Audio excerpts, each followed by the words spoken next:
United Airlines Flight 93. In today's video we'll learn about United Airlines Flight 93. Going through the sections.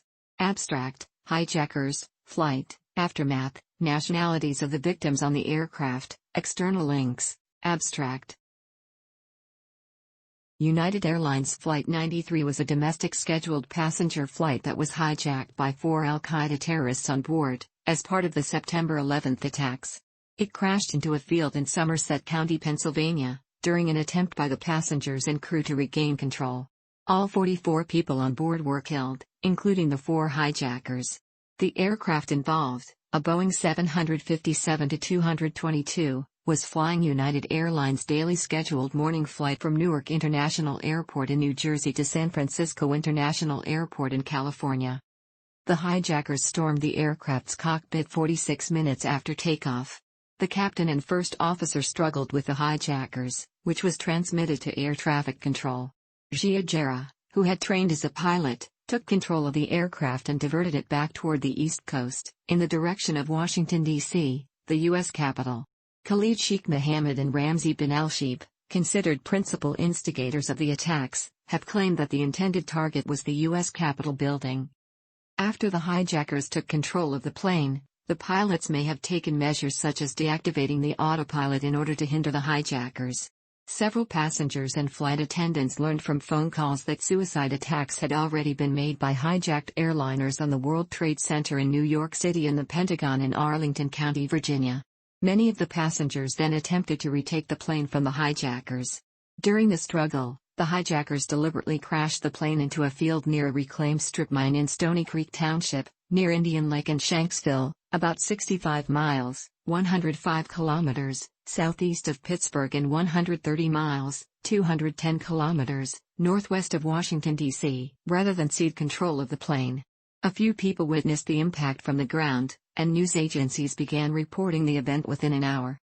Of the 4 aircraft hijacked on September 11, the others were American Airlines Flight 11, United Airlines Flight 175, and American Airlines Flight 77. United Airlines Flight 93 was the only aircraft that did not reach its hijackers' intended target. A temporary memorial was built near the crash site soon after the attacks.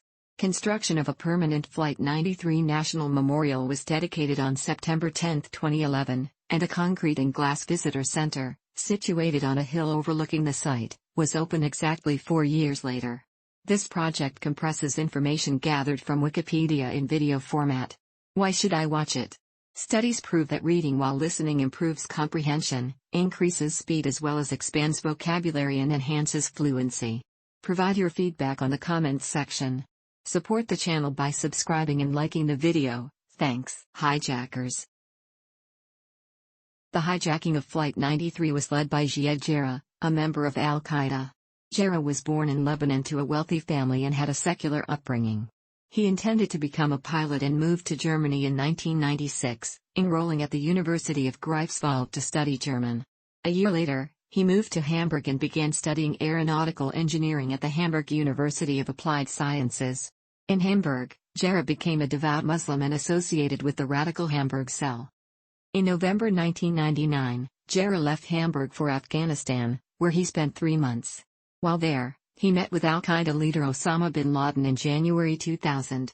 Jarrah returned to Hamburg at the end of January and in February obtained a new passport containing no stamped records of his travels by reporting his passport as stolen. In May, Jarrah received a visa from the U.S. Embassy in Berlin, arriving in Florida in June 2000. There, he began taking flying lessons and training in hand-to-hand combat. Jarrah maintained contact with his girlfriend in Germany and with his family in Lebanon in the months preceding the attacks. This close contact upset Mohammed Atta, the tactical leader of the plot, and al-Qaeda planners may have considered another operative, Zacarias Moussaoui, to replace him if he had backed out. 4 Mosul hijackers were trained to storm the cockpit and overpower the crew, and 3 accompanied Jarrah on Flight 93. The first, Ahmed al-Nami, arrived in Miami, Florida, on May 28, 2001, on a 6-month tourist visa with United Airlines Flight 175 hijackers Hamza al-Ghamdi and Mahand al-Shari. The second Flight 93 hijacker, Ahmed al-Haznawi, arrived in Miami on June 8 with Flight 11 hijacker Wael al-Shari. The third Flight 93 muscle hijacker, Saeed Al-Ghamdi, arrived in Orlando, Florida, on June 27 with Flight 175 hijacker Fayez Bani Hamid.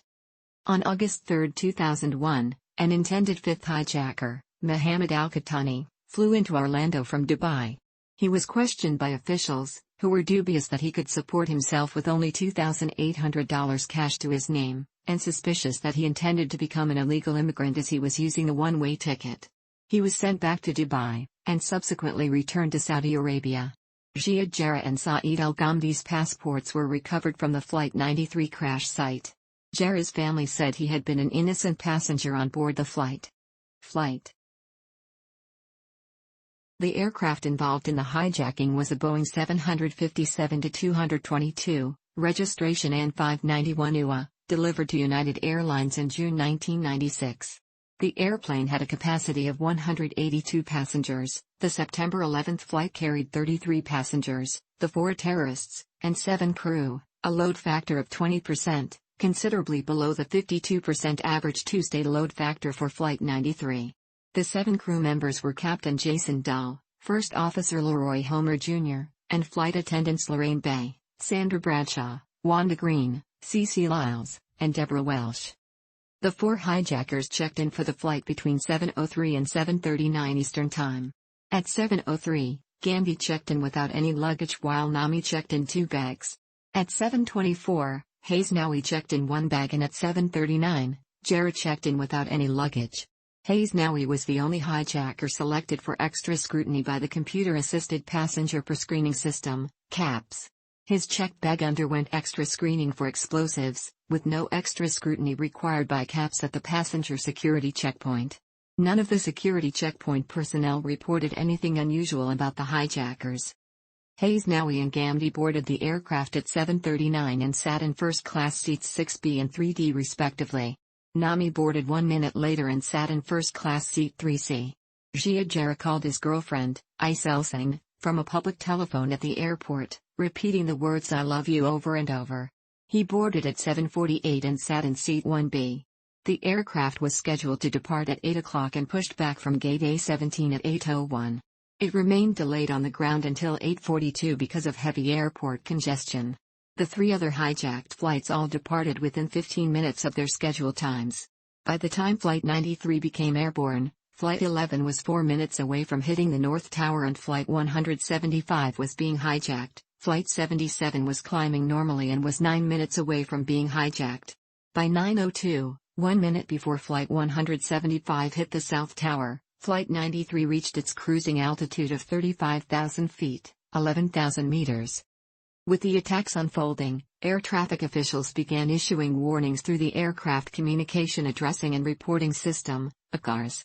At Ballinger, the United Flight Dispatcher began sending text cockpit warnings to United Airlines flights at 9:19, 17 minutes after he became aware of Flight 175's impact. Ballinger was responsible for multiple flights, and he sent the message to Flight 93 at 9:23. Ballinger received a routine ACARS message from Flight 93 at 9:21. At 9:22, after learning of the events at the World Trade Center, Leroy Homer's wife, Melody Homer, had an ACARS message sent to her husband in the cockpit asking if he was all right. At 9:24, Flight 3 received Ballinger's ACARS warning, "Beware any cockpit intrusion 2AC hit World Trade Center." At 9:26, Captain Jason Dahl sent an ACARS message back, "Ed, confirm latest MSSG PLZ Jason." At 9:27 and 25 seconds, the flight crew responded to routine radio traffic from air traffic control. This was the last communication made by the flight crew before the hijacking. The hijacking began at 9:28. By this time, Flights 11 and 175 had already crashed into the World Trade Center and Flight 77 was within 9 minutes of striking the Pentagon. The hijackers on those flights had waited no more than 30 minutes to commandeer the aircraft, most likely striking after the seatbelt sign had been turned off and cabin service had begun. It is unknown why the hijackers on Flight 93 waited 46 minutes to begin their assault. The evidence is that they attacked the pilots by at least 9:28 and 5 seconds, because the flight dove dramatically at that point 680 feet in 30 seconds. At 9:28 and 17 seconds, the aircraft made a communication to the Cleveland controller and the pilots of aircraft in the vicinity, of unintelligible sounds of possible screaming or a struggle. A Cleveland air traffic controller replied, "Somebody called Cleveland?" but received no reply. 35 seconds later, the aircraft made another transmission. In both calls, a man was shouting, "Mayday! Mayday! Get out of here! Get out of here! Get out of here!" When Melody and Sandy Dahl, Jason Dahl's wife, listened to the tape, Melody identified First Officer Leroy Homer as the man who was shouting. The flight dropped 685 feet, 209 meters, in half a minute before the hijackers managed to stabilize the aircraft. Of the 4 aircraft hijacked, Flight 93 was the only aircraft that broadcast a distress call. It is likely that because the pilots had been warned of the WTC hijackings and to beware of a cockpit intrusion, when they came under attack, they purposely keyed the microphone so sounds of the struggle would be heard by officials on the ground. Cleveland Center Air Traffic Controller John Worth believed it was not just a call for help, but a warning as well. The exact time at which Flight 93 came under the hijackers' control cannot be determined. Officials believe that at 9:28, the hijackers assaulted the cockpit and moved the passengers to the rear of the plane at the same time to minimize any chance that either the crew or the passengers would interfere with the attack. The other hijacked flights were taken by 5-man teams, but Flight 93 had only 4 hijackers, leading to speculation of a possible 20th hijacker. The 9/11 Commission believed that Mohammed al-Qahtani was the likely candidate for this role, but was unable to participate as he had been denied entry into the United States 1 month earlier. With many passengers saying in phone calls that they saw only 3 hijackers, the 9/11 Commission believed Jarrah remained seated until after the cockpit was seized and passengers were moved to the back of the aircraft and then took over the flight controls out of sight of the passengers. The flight transcript suggests that at least 2 hijackers were in the cockpit. Ziad Jarrah was identified as the pilot and is heard calling another hijacker Saeed, indicating that Saeed al-Ghamdi, who also trained in flight simulators, was helping Jarrah with the controls. The cockpit voice recorder began recording the final 30 minutes of Flight 93 at 9:31 and 57 seconds. At this moment, it recorded Jarrah announcing, "Ladies and gentlemen, hear the captain. Please sit down, keep remaining seating. We have a bomb on board. So sit."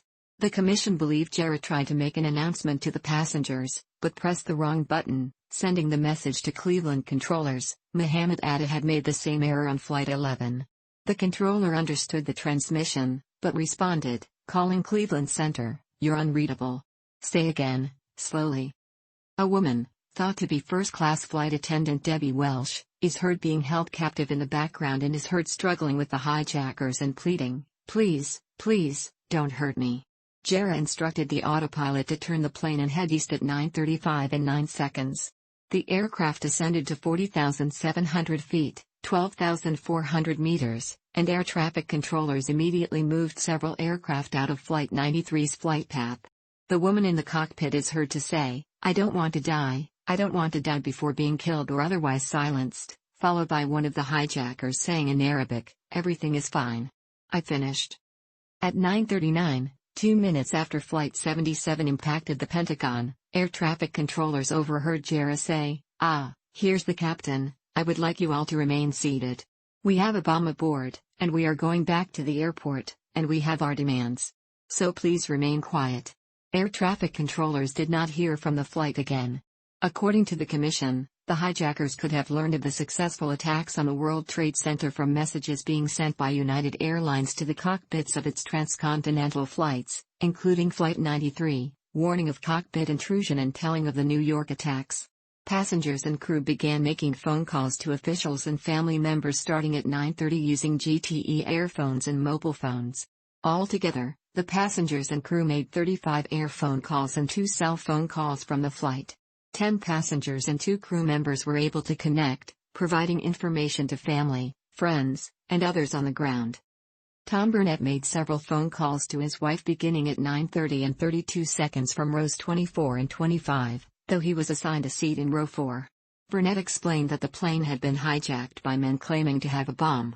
He also said a passenger had been stabbed with a knife and that he believed the bomb threat was a ruse to control the passengers. During one of his calls, his wife informed him of the attacks on the World Trade Center and he replied that the hijackers were talking about crashing this plane. Oh my God. It's a suicide mission. He began asking her for information about the attacks, interrupting her from time to time to tell the others nearby what he was saying. Then he hung up. He ended his last call by saying, "Don't worry, we're going to do something." An unknown flight attendant attempted to contact the United Airlines maintenance facility at 9:32 and 29 seconds. The call lasted 95 seconds, but was not received as it may have been in queue. Flight attendant Sandra Bradshaw called the maintenance facility at 9:35 and 40 seconds from row 33. She reported the flight had been hijacked by men with knives who were in the cabin and flight deck and had stabbed another flight attendant, possibly Debbie Welsh. Mark Bingham called his mother at 9:37 and 3 seconds from row 25. He reported that the plane had been hijacked by 3 men who claimed to have a bomb.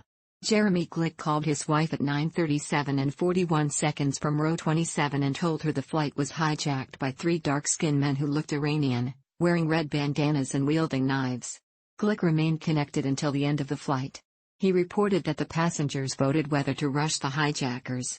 The United Air Traffic Control Coordinator for West Coast flights, Alessandro Sandy Rogers, alerted the Federal Aviation Administration, FAA, Herndon Command Center in Herndon, Virginia, that Flight 93 was not responding and was off course. A minute later, the transponder was turned off, but the Cleveland controller continued to monitor the flight on primary radar. The Herndon Center relayed information on Flight 93 to FAA headquarters. Joseph DeLuca called his father at 9:43 and 3 seconds from row 26 to inform him the flight had been hijacked. Todd Beamer attempted to call his wife from row 32 at 9:43 and 48 seconds, but was routed to GTE phone operator Lisa D. Jefferson. Beamer told the operator the flight had been hijacked and that 2 people whom he thought were the pilots were on the floor, dead or injured. He said one of the hijackers had a red belt with what looked to be a bomb strapped to his waist. When the hijackers veered the plane sharply south, Beamer briefly panicked, exclaiming, "We're going down. We're going down." Dahl seemingly continued to moan and fight Jarrah over the controls, repeatedly disengaging the autopilot, as at 9:40, there were horn sounds that indicating the hijackers were repeatedly having trouble with the autopilot and were fiddling with a green knob. "This green knob?" one of the hijackers asks the other in Arabic. "Yes, that's the one." At 9:41 and 56 seconds, the cockpit voice recorder captured a voice, described as a low-pitched native English-speaking male, possibly Dahl. The man, in a moaning tone, said, "Oh, man." The hijackers were heard to say inform them, and tell him to talk to the pilot, bring the pilot back, possibly referring to Homer, which led to Melody's belief that Homer was removed from the cockpit and was one of the people lying on the floor, but was possibly still alive. A United employee in San Francisco sent in a car's message to the flight at 9:46, heard report of incident. Plaza confirm all is normal. Linda Gronlund called her sister, Elsa Stroh NG, at 9:46 and 5 seconds and left her a message saying there were men with a bomb. Flight attendant Cece Lyles called her husband at 9:47 and 57 seconds and left him a message saying the plane had been hijacked. Marion Britton called her friend, Fred Fumino, at 9:49 and 12 seconds. Fumino recalled, she said, "They're gonna kill us, we're gonna die." And I told her, "Don't worry, they hijacked the plane, they're gonna take you for a ride, you go to their country, and you come back. You stay there for vacation. You don't know what to say, what are you gonna say?" I kept on saying the same things, "Be calm." And she was crying and screaming and yelling. Flight attendant Sandra Bradshaw called her husband at 9:50 and 4 seconds and told him she was heating water to throw at the hijackers. Passenger Lauren Graham Cullis called her husband twice, once before takeoff and once during the hijacking. He missed both her calls. She then passed her phone to Honor Elizabeth Wainio. Wainio called her stepmother at 9:53 and 43 seconds and concluded, 4.5 minutes later, by saying, "I have to go. They're breaking into the cockpit. I love you." Jarrah dialed in the VHF omnidirectional range, VOR, frequency for the VOR navigational aid at Reagan National Airport at 9:55 and 11 seconds to direct the plane toward Washington, D.C. Bradshaw, on the phone with her husband, said everyone is running up to first class. "I've got to go. Bye." Beamer told Jefferson the group was planning to jump on the hijackers and fly the plane into the ground before the hijackers' plan could be followed through. Beamer recited the Lord's Prayer in the 23rd Psalm with Jefferson, prompting others to join in. Beamer requested of Jefferson, "If I don't make it, please call my family and let them know how much I love them." After this, Jefferson heard muffled voices and Beamer answering, "Are you ready? Okay. Let's roll." These were Beamer's last words to Jefferson. During the hijacking, Flight 93 passed within 1,000 feet, 300 meters, of a NASA KC-135 returning from a microgravity flight over Lake Ontario. NASA pilot Dominic Del Rosso recalled how odd the silence on the radio was that morning. The passenger revolt on Flight 93 began at 9:57, after the passengers voted on whether to act. By this time, Flight 77 had struck the Pentagon and Flights 11 and 175 had struck the World Trade Center towers. As the revolt began and the hijackers started maneuvering the plane violently, the plane left its Washington, D.C. course. The hijackers in the cockpit became aware of the revolt at 9:57 and 55 seconds, Jerry exclaiming, "Is there something? A fight?" Edward Felt dialed 911 from his cell phone from the rear lavatory of the aircraft seeking information at 9:58. His call was answered by dispatcher John Shaw, and Felt was able to tell him about the hijacking before the call was disconnected. Multiple news reports, originally based on a 911 supervisor's account after having overheard the call, asserted that Edward Felt reported hearing an explosion and seeing smoke from an undetermined location on the plane. These reports were not corroborated by Shaw or Felt's wife, Sandra, who listened to the recording afterwards. C.C. Lyles called her husband once more from a cell phone and told him the passengers were forcing their way into the cockpit. Gerald began to roll the airplane left and right to knock the passengers off balance. He told another hijacker in the cockpit at 9:58 and 57 seconds, "They want to get in here. Hold from the inside. Hold from the inside. Hold." Jarrett changed tactics at 9:59 and 52 seconds and pitched the nose of the airplane up and down to disrupt the assault. The cockpit voice recorder captured the sounds of crashing, screaming, and the shattering of glass and plates.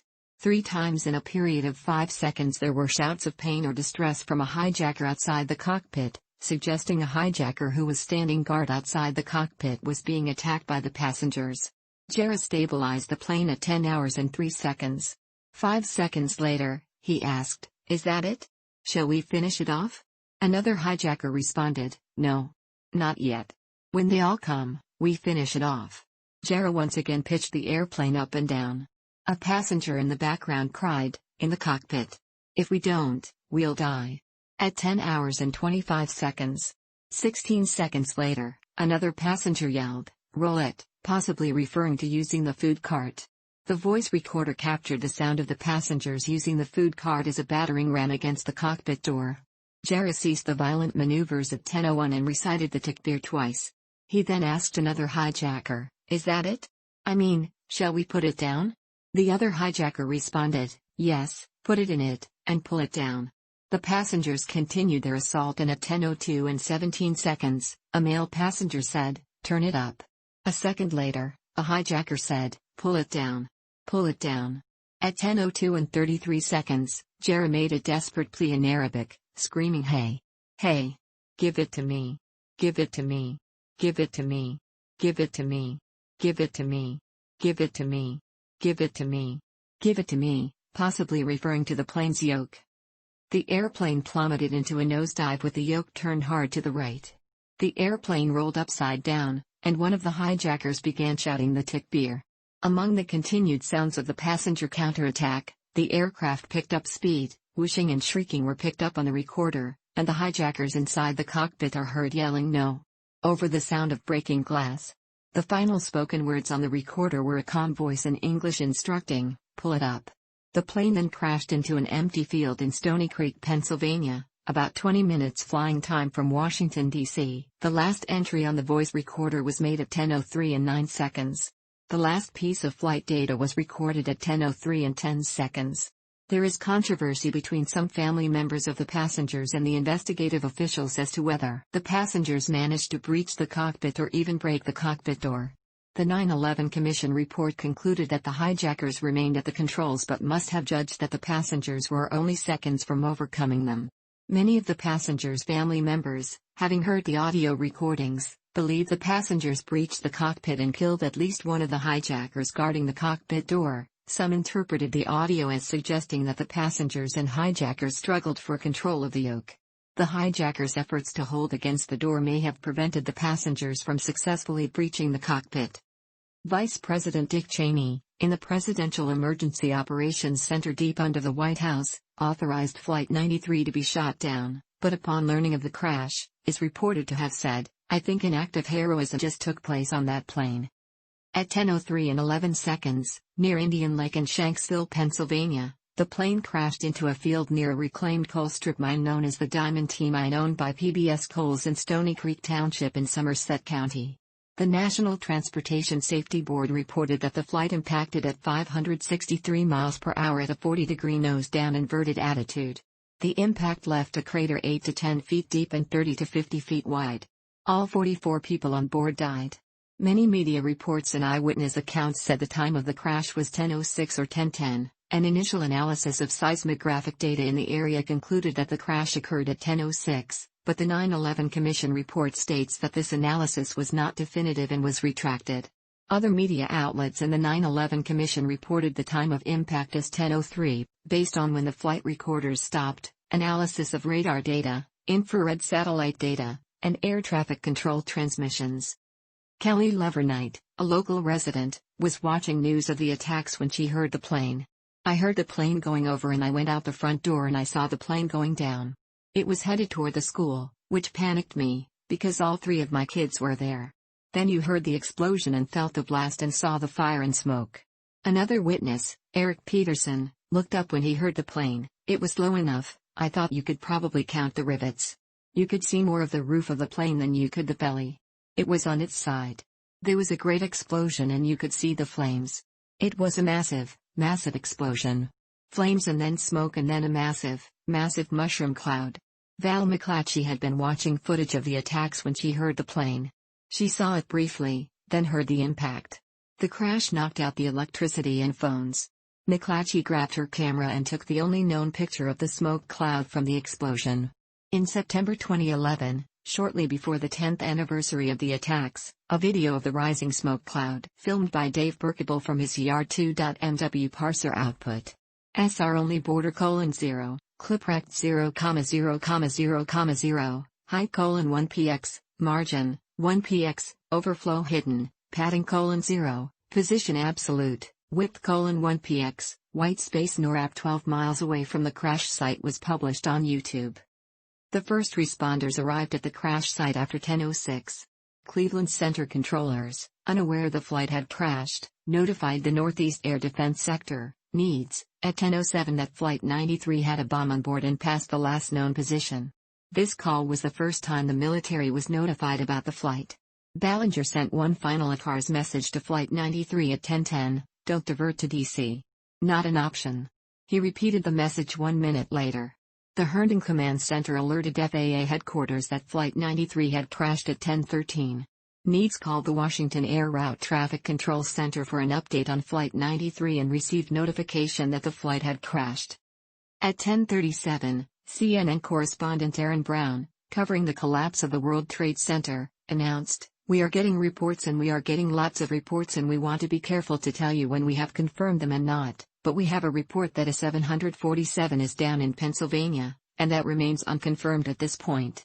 He followed that up at 10:49 by reporting, "We have a report now that a large plane crashed this morning, north of the Somerset County Airport, which is in western Pennsylvania, not too terribly far from Pittsburgh, about 80 miles or so, a Boeing 767 jet. Don't know whose airline it was, whose airplane it was, and we don't have any details beyond that which I have just given you." In the confusion, he also erroneously reported a second hijacked plane heading for the Pentagon after the crash of the first. Aftermath. Flight 93 fragmented violently upon impact. Most of the aircraft wreckage was found near the impact crater. Investigators found very light debris including paper and nylon scattered up to 8 miles, 13 kilometers, from the impact point in New Baltimore. Other tiny aircraft fragments were found 1.5 miles, 2.4 kilometers, away at Indian Lake. All human remains were found within a 70-acre, 28 hectares, area surrounding the impact point. Somerset County Coroner Wally Miller was involved in the investigation and identification of the remains.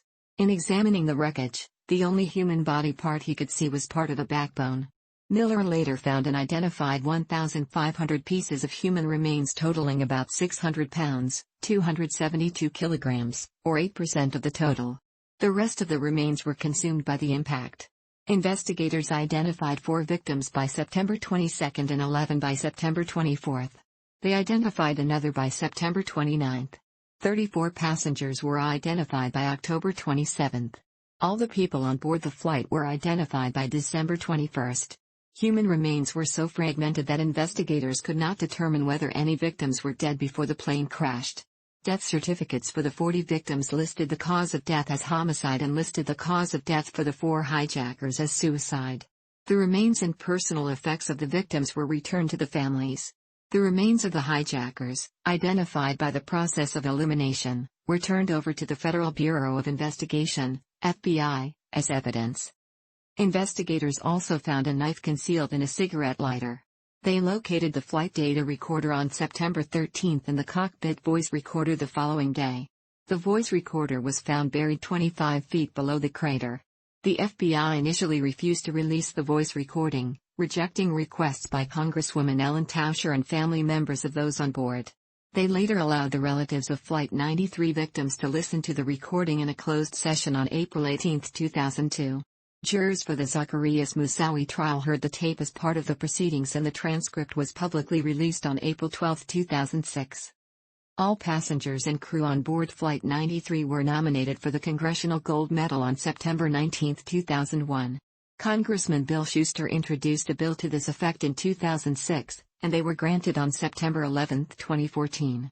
The obverse of the medal is inscribed with a common field one day, a field of honor forever in Act of Congress 2011. The reverse of the medal features 40 stars, a sentinel eagle clasping laurel branches, the western front of the U.S. Capitol, and the inscription "We honor the passengers and crew of Flight 93 who perished in a Pennsylvania field on September 11, 2001. Their courageous action will be remembered forever." Beamer's final words, "Let's roll," became a national catchphrase. The Port Authority of New York and New Jersey changed the name of Newark's airport from Newark International Airport to Newark Liberty International Airport, and a flag now flies over Terminal A's Gate A-17. Flight 93 has been the subject of various films and documentaries, including The Flight That Fought Back, Flight 93, and the feature film United 93. Flight number 93 was discontinued by United Airlines after the hijacking. United has many non-stop flights from Newark to San Francisco. As of May 2016, there is still an 8 a.m. flight from Newark to San Francisco, which still uses a Boeing 757, but it is now Flight 497. It was reported in May 2011 that United was reactivating flight numbers 93 and 175 as a codeshare operated by Continental, sparking an outcry from some in the media and the labor union representing United pilots. United said the reactivation was a mistake and said the numbers were inadvertently reinstated, and would not be reactivated. Since it never reached a target, the exact place intended to be hit by Flight 93 has never been decisively confirmed. Before the attacks, Khalid Sheikh Mohammed, Osama bin Laden, and Mohammed Atta developed a list of potential targets. Bin Laden wanted to destroy the White House and the Pentagon. Khalid Sheikh Mohammed wanted to strike the World Trade Center, and all three wanted to hit the Capitol. No one else was involved in the initial selection of targets. Bin Laden told 9/11 planner Ramzi bin al-Sheikh to advise Mohammed Atta that he preferred the White House over the Capitol as a target. Atta cautioned bin al-Sheikh that this would be difficult, but agreed to include the White House as a possible target and suggested they keep the Capitol as an alternative in case the White House proved too difficult. Eventually, Atta told bin al-Sheikh that Jarrah planned to hit the Capitol. Atta briefly mentioned the possibility of striking a nuclear facility, but balked after the other attack pilots voiced their opposition. Based on an exchange between Atta and bin al-Sheikh 2 days before the attacks, the White House would be the primary target for the fourth plane and the Capitol the secondary target. If any pilot could not reach his intended target, he was to crash the plane. Immediately after the attacks, there was speculation that Camp David was the intended target. According to testimony by captured al-Qaeda member Abu Zubaydah, U.S. officials believed the White House was the intended target. A post-9/11 interview with Khalid Sheikh Mohammed and Bin al-Shi by Al Jazeera reporter Yosri Fouda said Flight 93 was heading for the capital. The 9/11 Commission report cited the actions of the crew and passengers in preventing the destruction of either the White House or the Capitol. According to further testimony by Sheikh Mohammed, bin Laden preferred the Capitol over the White House as a target. Salim Hamdan, bin Laden's driver, told interrogators he knew the flight was heading for the Capitol. A fighter pilot based at Andrews Air Force Base, Billy Hutchison, claimed that while in the air he spotted Flight 93 on his SCOP and planned to first fire his training rounds into the engine and cockpit, and then ram the airplane with his own jet. His account was published in Lynn Spencer's book Touching History. John Farmer, senior counsel to the 9/11 Commission, pointed out that this would have been impossible, as Hutchison's squadron was not in the air until 10:38, almost 30 minutes after Flight 93 had crashed. When the 9/11 Commission asked Hutchison why he gave this false claim, he refused to give an answer and stormed out of the room. Two F-16 fighter pilots from the 121st Fighter Squadron of the D.C. Air National Guard, Mark Sassville and Heather Lucky Penny, were scrambled in order to intercept Flight 93. The pilots intended to ram it since they did not have time to arm the jets. This was in the days before armed jets stood ready to take off at a moment's notice to protect the Capitol's airspace. They never reached Flight 93 and did not learn of its crash until hours afterwards. The North American Aerospace Defense Command, NORAD, stated to the 9/11 Commission that fighters would have intercepted Flight 93 before it reached its target in Washington, D.C., but the Commission disagreed, saying that NORAD did not even know the plane was hijacked until after it had crashed and concluding that had it not crashed it probably would have arrived in Washington by 10:23. The 9/11 Commission report stated that NEADS fighters pursued Delta Airlines Flight 1989, a flight thought to be hijacked. The Commission found that NORAD and the FAA gave inaccurate testimony. A temporary memorial formed from spontaneous tributes left by visitors in the days after the attacks at the crash site. Foundations across the country began to raise money to fund a memorial to the victims within a month of the crash. 2 years after the attacks, federal officials formed the Flight 93 National Memorial Advisory Commission responsible for making design recommendations for a permanent memorial. A national design competition was held to create a public memorial in the Pennsylvania field where Flight 93 crashed. The winning design, Crescent of Embrace, was selected out of a pool of 1,011 submissions on September 7, 2005. The site plan features a large crescent pathway with red maples and sugar maples planted along the outer arc. This design ran into opposition over funding, size, and appearance. Republican Congressman Charles H. Taylor blocked $10 million in federal funds toward the project as he saw it as unrealistic. Republican congressional leaders later persuaded him to acquiesce to political pressure and began approving federal funds. The proposed design has also attracted critics who see Islamic symbolism in the crescent design. On August 31, 2009, an agreement was announced between the landowners and the National Park Service to allow the purchase of land for $9.5 million. The memorial area with a white marble wall of names was dedicated on September 10, 2011, the day before the 10th anniversary of the crash. A concrete and glass visitor center was opened on September 10, 2015 on a hill overlooking the memorial, with both the visitor center and the wall of names being aligned with the flight path, and the final piece, the Tower of Voices, was dedicated during a ceremony on September 9, 2018. C.C. Lyles was one of the flight attendants on board. In 2003, a statue of Lyles was unveiled in her hometown of Fort Pierce, Florida, which has since gained national recognition as one of the many monuments to the attacks. On August 9, 2007, a portion of U.S.219 in Somerset County, near the Flight 93 National Memorial, was co-signed as the Flight 93 Memorial Highway. At the National September 11 Memorial, the names of the victims of Flight 93 are inscribed on panels S67 and S68 at the South Pool. On the 16th anniversary of the crash, Vice President Mike Pence spoke at the memorial. Without regard to personal safety, they rushed forward to save lives. I will always believe that I and many others in our nation's capital were able to go home that day and hug our families because of the courage and sacrifice of the heroes of Flight 93.